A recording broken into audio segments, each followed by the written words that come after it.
Misplaced modifiers, our 9th grammar rule, misplaced modifiers. This is on page 71 of the writing manual. First of all, we have to talk about what a modifier is. So it's just a descriptive word. Descriptive words or phrases. And we're going to be talking mostly about descriptive phrases here. So whenever we have a descriptive word or phrase, a modifier in a sentence, we need to make sure that the modifier is placed as closely as possible, and preferably in most cases right next to the word that is being modified. So again, any modifiers in the sentence should be very close or even next to the word that's being described or modified. Take a look at example 1, read it all the way through, pause the video, and see if you can figure out if there's any issue in example 1. So in example 1, we have stored in the pantry for many years, Preston opened the can of soup which released an overpowering odor. So here's what's going on here. Whenever we start a sentence with a descriptive phrase, and it is not clear from that descriptive phrase who or what is being described. We just have stored in the pantry for many years. If we were to isolate this descriptive phrase from the rest of the sentence, it's very easy to see that this stored in the pantry for many years does not tell us who or what is stored in the pantry for many years. However, right after the comma, we have Preston. We have the subject of the sentence. So we, as readers, are left to assume that this stored in the pantry for many years describes Preston. Well, that would be very strange to say that Preston, a person, has been stored in the pantry for many years, unless Preston was unfortunate enough to run into some very sick-minded individual. But yes, generally human beings are not stored in pantries for many years. So we'd have to ask ourselves what went wrong here. What was the author of this sentence trying to describe as being stored in the pantry for many years? And indeed, it's the can of soup. This is the word that this introductory phrase was attempting to modify, but as the writer of the sentence wrote the sentence, unfortunately the writer ended up modifying Preston by putting Preston right after the descriptive phrase. So how would we fix this? What we would do is we would get rid of Preston opened, and actually we can just move it here.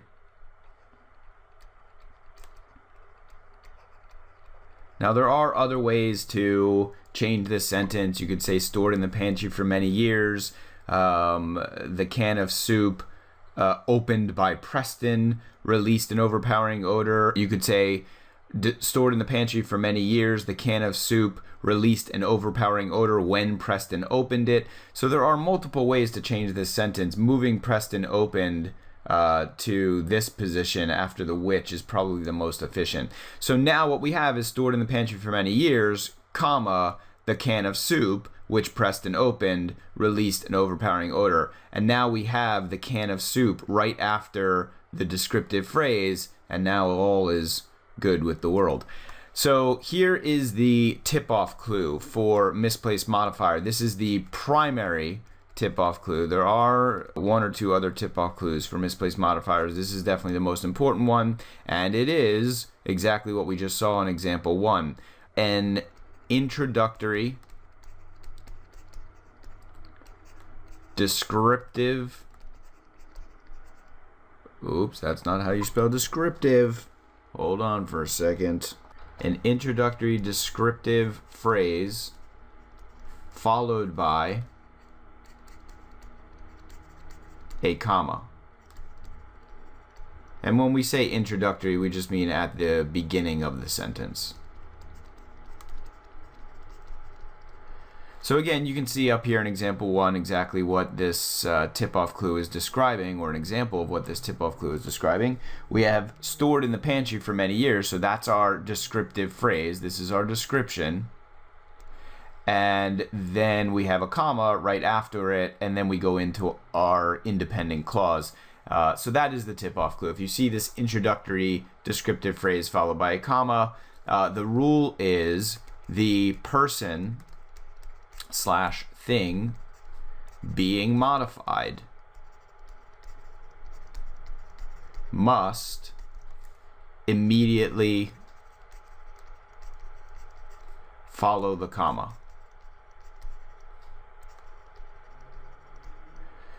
Another way of saying that is that you have to put the subject of the independent clause right after the comma. So again, the blueprint that you need is you're going to have the descriptive phrase, you're going to have the comma, and you're going to have person slash thing being described. And then you'll have the rest of your clause. So again, your descriptive phrase at the beginning, then the comma, then the person or thing being described. In examples 2 through 4, by the way, there is an important note right here. Misplaced modifiers do show up multiple times on every single test. They don't tend to show up so often on error detections on these questions. They tend to show up much more frequently on the sentence corrections, these questions. But they do show up, like I said, multiple times. So examples 2, 3, and 4, I would pause the video, go ahead and see if you can catch the misplaced modifier errors, make your corrections, and then come back and join us. In example 2, we have one of the most recognizable monuments in the United States. Millions of immigrants have been greeted by the Statue of Liberty. So hopefully we should notice that we've got an introductory descriptive phrase. Again, if we isolate this description, we have no idea to whom or what this description is referring to. If I just come up to somebody on the street and say one of the most recognizable monuments and then walk away, that person's going to have no idea what monument I am talking about. So again, the reader is forced to assume that whatever, or in this case whoever, comes after the comma is what is being described. And indeed, that looks quite incorrect, because millions of immigrants are not one of the most recognizable monuments in the United States. That is not an accurate description of millions of immigrants, or really any human being for that matter. So what do we need to do here? What or who was this introductory descriptive phrase meant to modify? It looks like the Statue of Liberty was probably what the writer intended to modify. So what we would do here is one of the most recognizable monuments in the United States. We get the Statue of Liberty in here, and we would say the Statue of Liberty has greeted, and then we can end with millions of immigrants, and we can get rid of all of this. So again, the final sentence would read, one of the most recognizable monuments in the United States, the Statue of Liberty, has greeted millions of immigrants. And now we do not have a misplaced modifier. In example 3, trying to complete the tedious assignment by the deadline. Half a dozen cups of coffee were consumed by the reporter last night. So we have this introductory descriptive phrase. Someone or something in this sentence is doing this action or being described by this information. Someone is trying to complete the tedious assignment. And as the sentence is written, because right after the comma we have half a dozen cups of coffee, we are left to assume that the half a dozen cups of coffee were trying to complete the tedious assignment. Trying to complete the tedious assignment, comma, half a dozen cups of coffee, blah, blah, blah. That is obviously not right, because generally cups of coffee do not try to complete assignments unless they are really intelligent cups of coffee, or diligent. So what or who in this sentence was trying to complete the tedious assignment? It seems like it was probably the reporter. So what we would do is, instead of all of this, we would write, trying to complete the tedious assignment by the deadline, the reporter consumed ... half a dozen cups of coffee would follow after this. So trying to complete the assignment, comma, the reporter consumed. And now we have the reporter right after the comma in the correct position. Now we know that it was the reporter being described by or modified by trying to complete. In example 4, we also have a misplaced modifier, a misplaced descriptive phrase at the beginning of the sentence. We have, after finishing my homework, comma, the dog. So once again, dogs don't generally finish your homework unless you have an extremely intelligent dog, just like the coffee cups. So after finishing my homework, comma, the dog implies that the dog has finished the homework. That is not correct. So most likely the speaker of this sentence meant to say, after finishing my homework, I, the speaker, him or herself, needed to walk the dog. And now we have I right after the comma, right after the introductory descriptive phrase, and all is clear. So those are some examples of misplaced modifiers with the very typical tip-off clue, the introductory descriptive phrase followed by a comma, and we just needed to make sure the person or thing being modified by that phrase came right after the comma. One of the trickiest things that ETS can do with misplaced modifiers on this test is they can throw in an apostrophe. And what that does is it makes you think that there's no misplaced modifier when in fact there probably is a misplaced modifier. So if you take a look at example 5, if you want to do it on your own, pause the video. In example 5, we have performing in front of a large audience for the first time. The young actor's anxiety was clear. So we have our introductory descriptive phrase. Remember, that's our primary tip-off clue for misplaced modifiers. Introductory descriptive phrase followed by a comma. And then notice what ETS does here. Right after the comma, they put the young actors. They put the noun, this noun, up to the young actor. Okay? They put that noun after the sentence, making you think that everything is okay, because indeed it was the young actor being described by this word right here. The young actor was doing the performing. If we tack an apostrophe S onto a noun, what we end up doing is we end up making a possessive noun, which is actually not really a noun at all. It functions as an adjective, because possessive nouns describe the noun that comes after the possessive noun. When I say his book, that's actually a possessive pronoun, but all possessives do the same thing. They describe the noun that comes after. If I say the dog's bed, the dog, yes, the dog is a noun, but when I tack on this apostrophe S, what I am doing is creating description for bed. So anytime I tack an apostrophe S onto a noun, I make an adjective. Now, what does all this mean in terms of misplaced modifiers?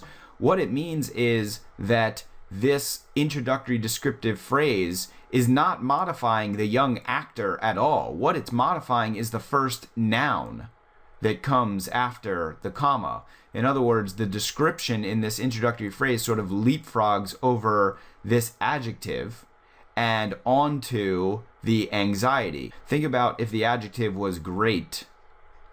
Great anxiety. You would never say that the performing is modifying the great. You would say the performance is still modifying the anxiety. And in the same way, you would not say the performing is modifying the young actors.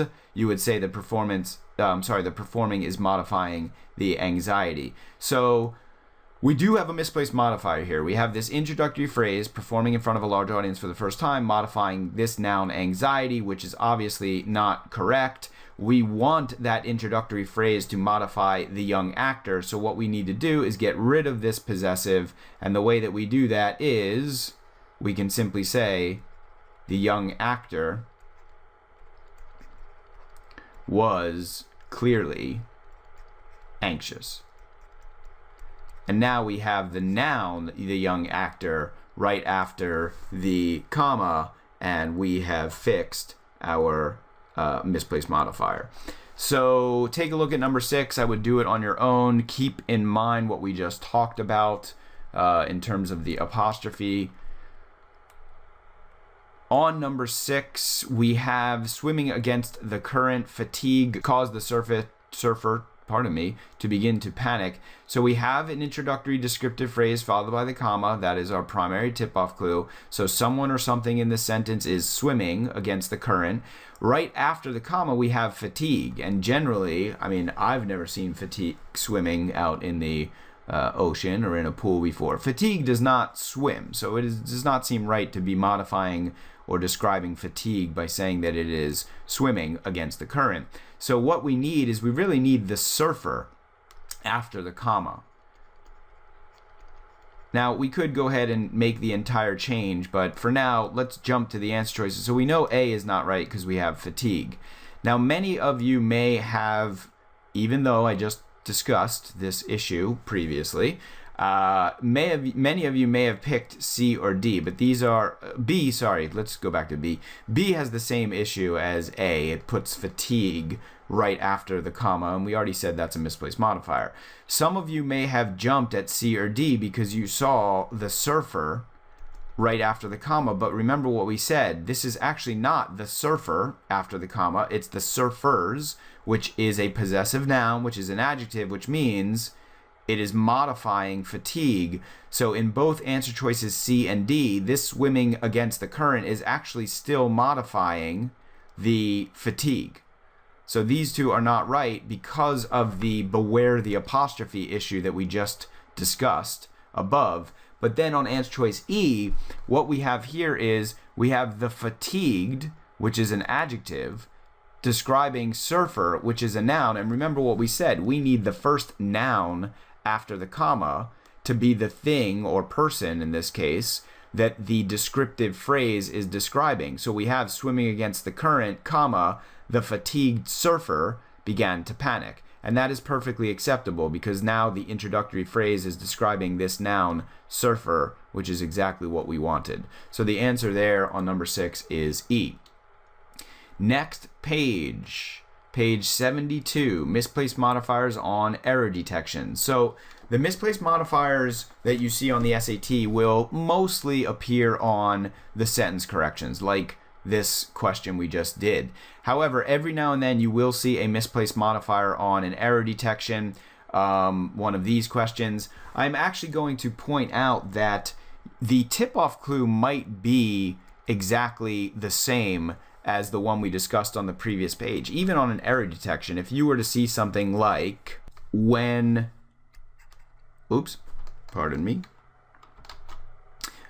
when running a marathon, climate and altitude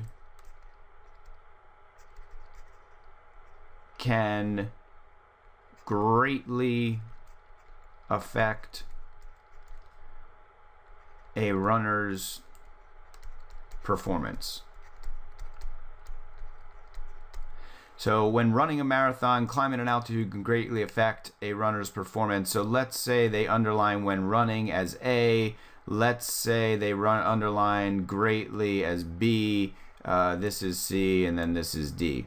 And then obviously there'd be an E, no error over here. So notice that in this error detection, we actually have what looks like the tip-off clue we just saw a bunch of times on the previous page, this introductory descriptive phrase, when running a marathon, and then the comma, climate and altitude can greatly affect a runner's performance. We have a problem here because generally I don't see climate and altitude running in a marathon.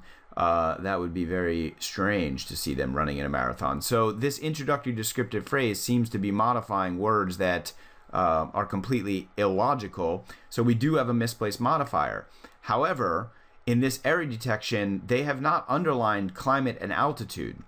So we can't change what comes after the comma like we did in the previous examples. In the previous examples, we just put the person or thing being modified right after the comma, but we can't do that here. So what we would have to do on a question like this is we'd have to actually change answer choice A. We would have to say something like when one is running a marathon, or we could even say in a marathon. That would probably be a fine change. In a marathon, climate and altitude can greatly affect a runner's performance. But the bottom line is we would have to change something in the actual descriptive phrase at the beginning of the sentence in order to make this sentence work. So you might see misplaced modifiers like these or like this one on the error detections, but there's another way that ETS could test misplaced modifier on error detections, and that is with this tip-off clue. If you see an ing word underlined ensure it is placed next to the word it is describing / modifying.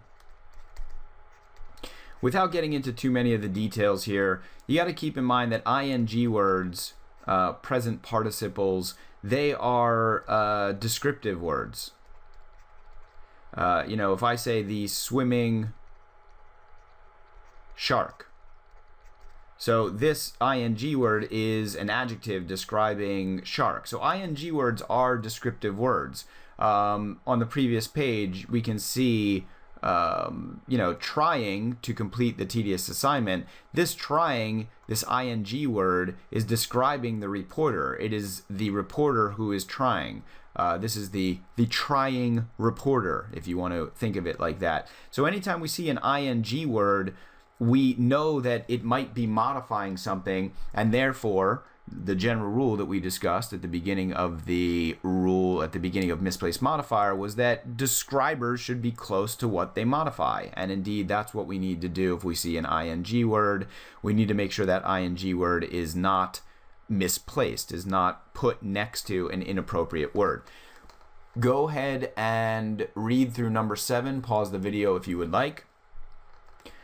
So we have, after my mom had suggested that I take a walk and explore our new neighborhood, I discovered the greatest ice cream parlor wandering around the shops on Shady Lane. So here's that tip-off clue. We have that ing word. We need to make sure that it is next to the appropriate word. And in this case, it does not seem to be next to the appropriate word. Wandering seems to be describing the ice cream parlor. This is, I discovered the greatest ice cream parlor wandering around the shops. The sentence makes it sound like I was walking around the shops and then I saw this ice cream parlor wandering around the shops. Ice cream parlors generally don't wander around shops.